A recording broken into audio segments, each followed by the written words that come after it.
Bonjour madame. Asseyez-vous madame. Merci beaucoup, vous pouvez entrer par ici.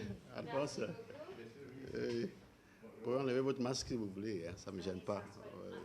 Je vous dirais d'abord merci pour votre intérêt pour la visite du président Erdogan ici au Togo.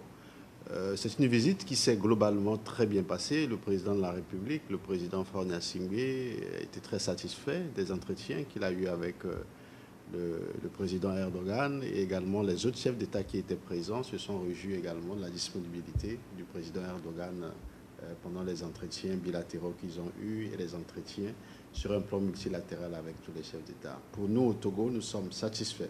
Vous saviez, nous avions des partenaires traditionnels que vous connaissez en Afrique, et particulièrement le Togo. Et aujourd'hui, la vision du gouvernement est une vision beaucoup plus économique en termes de partenariat et de coopération. Nous voulons totalement sortir de la coopération traditionnelle entre les pays et pour aller vers une coopération qui met l'accent sur un partenariat gagnant-gagnant. Nous avions maintenant une feuille de route 2020-2025 du gouvernement, et cette feuille de route met l'accent sur l'investissement. Nous avons un parc industriel qui est appelé le PIA Parc industriel d'Atitikopé. Et pour ce parc industriel, ce que le gouvernement souhaite, c'est qu'il y ait des investissements, des investissements qui peuvent venir de partout. Donc parmi ces investissements, la vision du gouvernement est que des partenaires importants, comme la Turquie, puissent aussi prendre part. Que le Togo, bien qu'il soit un petit pays en Afrique de l'Ouest, le Togo est comme une porte du continent, une porte pour l'Afrique de l'Ouest. Le port de Lomé est le seul port en eau profonde naturelle du golfe de Guinée, et beaucoup de pays de l'Interland reçoivent des marchandises par le port de Lomé. C'est d'ailleurs pour cette raison qu'en 2019-2020, le port de Lomé a été reconnu comme le premier port à conteneurs de tout le golfe de Guinée.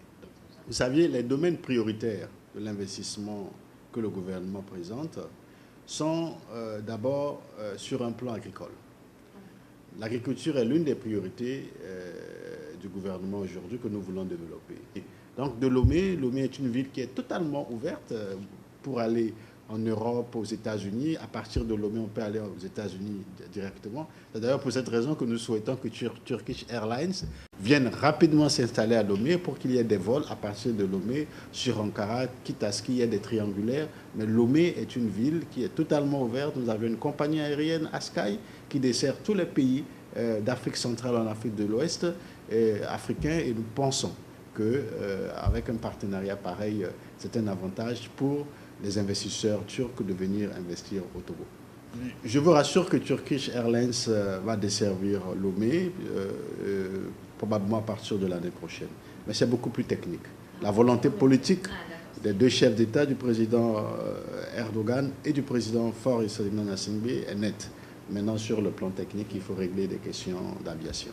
Je pense que l'expérience de la Turquie est importante. La Turquie a eu à traverser des moments difficiles en luttant contre le terrorisme. Donc l'expérience seulement de la Turquie, qui a lutté efficacement contre le terrorisme, que je dirais qui a même dominé le terrorisme, mais qui reste éveillé à tous les risques terroristes, nous devons profiter de cette expérience-là pour nous aussi nous protéger contre le terrorisme et l'extrémisme violent. J'ai beaucoup d'amis turcs dans le monde, et même ici au Togo, et je connais quelques mots turcs, mais pour les tweets, je me fais aider pour corriger, pour éviter qu'il n'y ait pas trop de fautes dans les phrases. C'est pourquoi. Je vous remercie.